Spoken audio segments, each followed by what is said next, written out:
नमस्कार दोस्तों, एक बार फिर से स्वागत है आपका NB न्यूज़ 24x7 में। और साथियों, आज है हम कुशीनगर में। जी हाँ, आप जिस तरह से देख पा रहे होंगे यहाँ पर जो पूजा स्थल है। और अगर आज मैं अपनी इस न्यूज़ की शुरुआत करूँ तो सबसे पहले मैं यहाँ पर जिस तरह से आप जो ये विशाल स्तूप देख रहे हैं, तो पहले मैं इसको नमन करना चाहूँगी, क्योंकि हम बौद्ध है और बुद्धं नमामि, धम्मं नमामि, संघं नमामि। तो अभी मैंने 3 बार नमन किया है।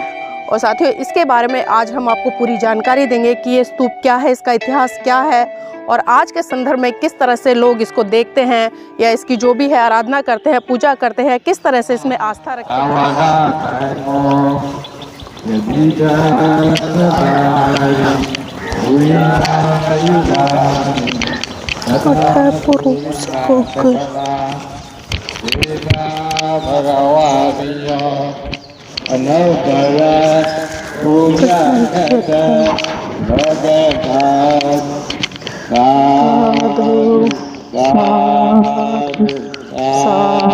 श्रद्धा जो है किसी भी व्यक्ति किसी भी सिद्धांत में विश्वास ज़रूर लेकर आती है, लेकिन उस विश्वास की अगर पूरी जानकारी ना हो तो वही विश्वास अंधविश्वास बन जाता है, वही श्रद्धा अंधश्रद्धा बन जाती है। और जब उसका केवल और केवल एक औपचारिक रूप से जब प्रयास किया जाता है, पालन किया जाता है, तो वह अंधश्रद्धा, वह अंधविश्वास लोग के हित में ना होकर वह अहित करने लगती है, अकल्याण करने लगती है। कुशीनगर में भगवान बुद्ध का महापरिनिर्वाण हुआ था। यहीं पर भगवान बुद्ध ने अंतिम सांस ली थी। और आज मैं कुशीनगर में जो है ये रामाभार स्तूप है, इसके उत्खनित अवशेष यानी कि यहाँ पर जो खुदाई में जो चीज़ें मिली हैं वो यहाँ पर मौजूद हैं। यानी कि एक विशुद्ध रूप से जो है ऐतिहासिक स्थल है। यहाँ पर पौराणिक कुछ भी नहीं है, यहाँ पे कथा कहानी कुछ नहीं है, कल्पना कुछ नहीं है। यहाँ सिर्फ और सिर्फ ज़मीन ने जो अपने भीतर से निकाल कर जो दिया इतिहास जो है वही यहाँ पर मौजूद है। आइए इस इतिहास को जानने का प्रयास करते हैं कि यहाँ पर जो है ऐतिहासिक दृष्टि से इस स्थान का क्या महत्व है, ये स्तूप का निर्माण कब हुआ, कैसे हुआ, किस लिए हुआ। और यहाँ पर देखिए कुछ लोग जो वहाँ पर पूजा अर्चना कर रहे हैं, श्रद्धालु लोग हैं। और यहाँ पर हमारे साथ भंते जी भी हैं, मैं जानने का प्रयास करूँगा। और उससे पहले मैं आपको इसके बारे में बता दूँ, जो यहाँ लिखा हुआ है रामाभार नामक झील के निकट अवस्थित यह स्तूप संभवतः भगवान बुद्ध के अंतिम संस्कार स्थल का द्योतक है। बौद्ध परंपराओं में इसे मुकुट बंधन चैत्य के रूप में जाना जाता है। सन 1910 ईस्वी के उत्खनन से इसके गर्भ में दीवार के कोणों के अतिरिक्त परिधि पर वृत्ताकार स्तूप का आंशिक रूप से पता चला था, जिसका पूर्ण अनावरण सन 1956 ईस्वी में हुआ।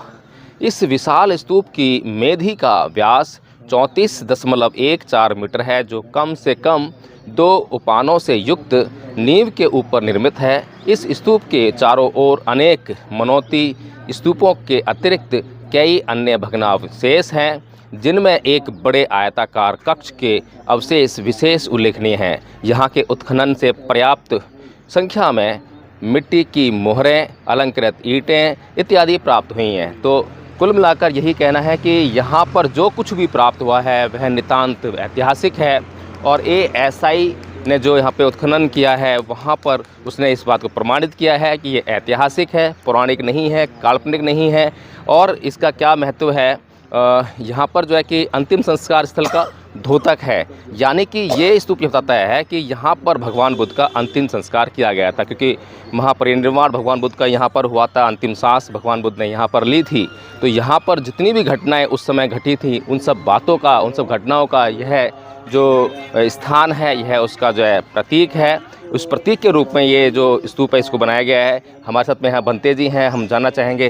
भंते जी, इस स्तूप के बारे में कुछ बताएंगे? चलो, तो भंते जी का आदेश हुआ है कि इस स्तूप की हम जो है इस तरह से एक परिक्रमा लगा कर आएँ, और उसके बाद भंते जी हमें इस स्तूप के बारे में पूरी जानकारी देंगे। और मैं ये मानता हूँ कि यहाँ पर भंते जी यहाँ पर जो है रहते हैं और उन्हें इसकी जो ऐतिहासिक जो पृष्ठभूमि है और यहाँ से जुड़ी हुई जो घटनाएं हैं, महत्वपूर्ण घटनाएं, उनके बारे में अधिक जानकारी उनको होगी। तो इसीलिए हम भंते जी के साथ में जो है इस स्तूप के बारे में चर्चा करेंगे। और ये देख सकते हैं आप जो है स्तूप जो है कितना सुंदर लग रहा है। हालांकि देखिए इसमें सेब कुछ भी नहीं है, गोलाकार आकृति आपको दिखाई दे रही होगी, लेकिन ऊपर से ऊबड़ खाबड़ दिखाई दे रहा है।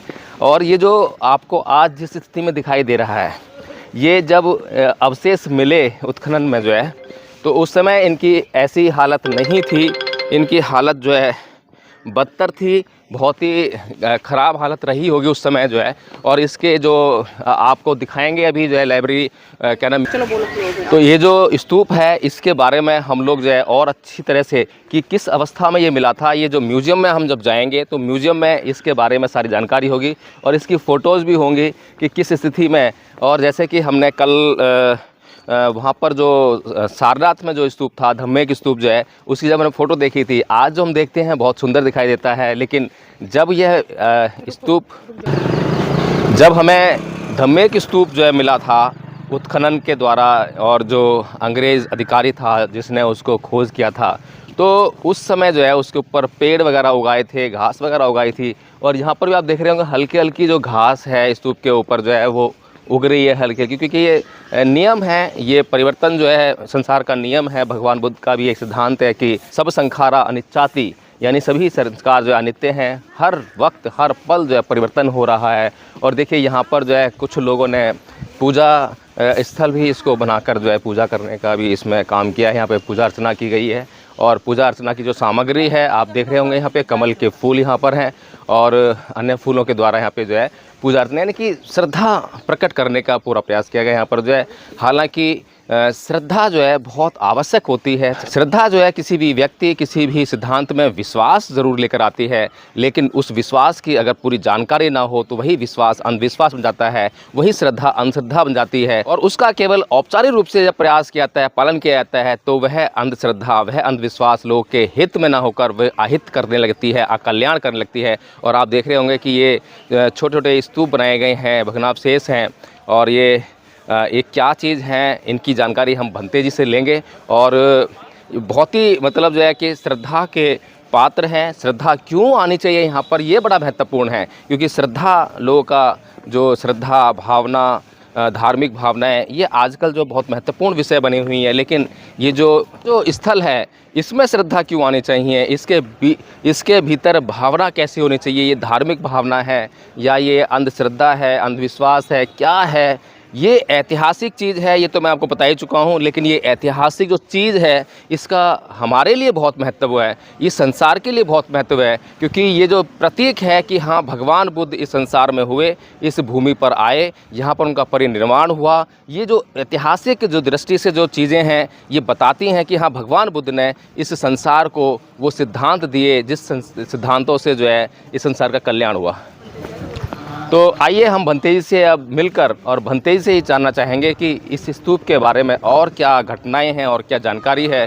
तो मैं भंते जी जानना चाहूँगा कि, और देखिए यहाँ पर जो है कुछ पूजा अर्चना जो कि विभिन्न देशों में अलग अलग तरीके से जो पूजा अर्चना होती है, और यहाँ पर ये कौन से देश के लोग हैं इनसे हम अभी तो जान नहीं पाएंगे क्योंकि बीच में डिस्टर्ब करना ठीक नहीं है। लेकिन जो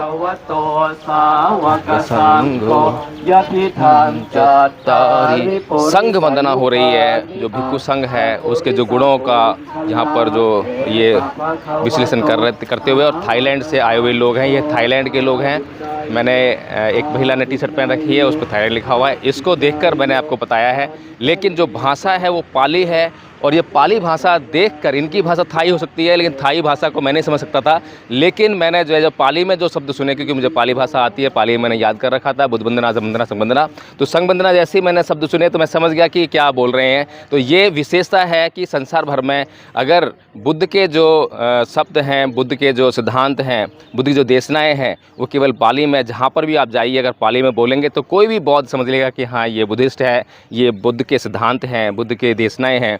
तो हमारे साथ में भंते जी हैं, भंते जी जानना चाहेंगे कि इस स्तूप का, रामाभार स्तूप का जो है बौद्धों के लिए क्या महत्व है, और यहाँ पर क्या घटना घटी थी, और इतिहास में क्या क्या हुआ था, भगवान बुद्ध का जो यहाँ पे महापरिनिर्वाण हुआ था। तो भंते जी यहाँ पे भगवान बुद्ध का महापरिनिर्वाण हुआ था, तो इस रामाभार स्तूप का जो है क्या महत्व है बौद्धों के लिए या फिर बुद्ध के धर्म में? बुद्धिस्ट के लिए रामाभार स्तूप का मतलब ये है कि भगवान बुद्ध की अंतिम संस्कार इसी जगह पे किया गया था, और बुद्धिज़्म में ये हम लोग का धरोहर है। जिसे हम लोग इसे यहाँ आकर के परिक्रमा करते हैं, पूजा करते हैं, वंदना करते हैं।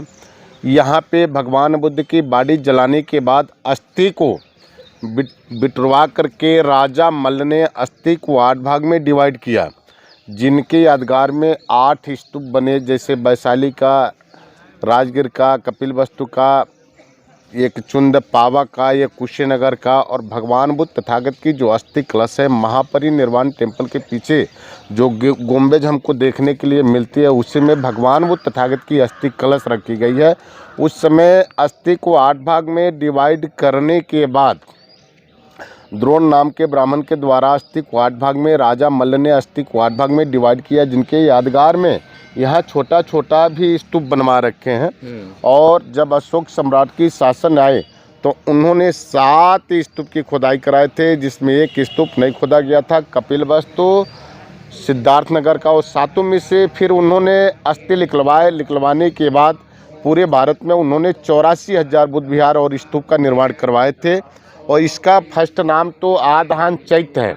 आधान चैत्य हम लोग इसलिए जानते हैं कि पहले पूरा स्मशान घाट था, दूसरा नाम इसका अंगार चैत्य पड़ा। अंगार चैत्य इसलिए नाम पड़ा कि भगवान बुद्ध तथागत की बाडी में आग कोई नहीं लगाया था, जिसके कारण ऑटोमेटिक आग पकड़ा था, जिसके कारण इसका अंगार चैत्य के नाम से जाना गया। तीसरा नाम इसका मकुट बंधन चैत्य है, इसलिए नाम पड़ा कि जिसको भी राज तिलक होता था, राजा विशेष बनाया जाता था, राजा गद्दी दी जाती थी, तो इसी जगह पे ला करके उसके सर पे मुकुट बांधा जाता था, जिसकी वजह से मुकुट बंधन चैत्य के नाम से जाना गया। आज के डेट में इसे रामाभार स्तूप के नाम से जाना जाता है, इसलिए कि जिसका शासन सत्ता जैसे आया उस हिसाब से लोग नाम इसका चेंज करते चले गए।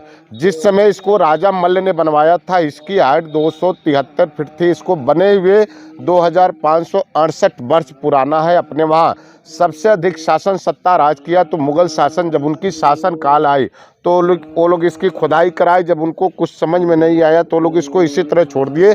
जब अंग्रेज़ की शासन आई तो उनको लगा कि इसमें बिक्खो गानिया गुरिया कुछ है, वो लोग इसकी खुदाई कराए और पूरे ज़मीन की सतह तक गए। मिला तो मिला क्या, इसमें अस्थि और हड्डी भगवान बुद्ध की छोटी छोटी प्रतिमा मिली। फिर उन्होंने इसे पैक कराया।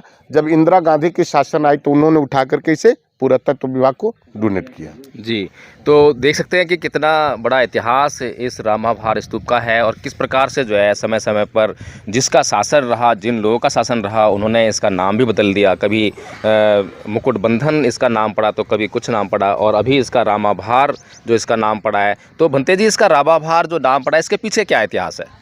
रामाभार स्तूप इसलिए नाम पड़ा कि जिसका शासन सत्ता जैसे आया उस हिसाब से इसका नाम तो लोग चेंज करते चले गए। यही रहा जी। तो यहाँ पर जो है लोग जो परिक्रमा करते हैं, इसका क्या महत्व, परिक्रमा करने से क्या मिलता है? परिक्रमा के मतलब यह है कि भगवान बुद्ध की बाडी जब जलाई जाती थी तो उस समय परिक्रमा किया जाता है। आज के डेट में भी किसी व्यक्ति का यदि बाडी जलाई जाती है, दाह संस्कार किया जाता है, तो पहले हम लोग परिक्रमा करते हैं 5 बार 3 बार, ये ऐसा परिक्रमा होता है। तो जिसके वजह से आज भी लोगों के मन में श्रद्धा रहती है कि हम परिक्रमा कर रहे हैं तो भगवान के साथ में हम हैं, जुड़े हैं।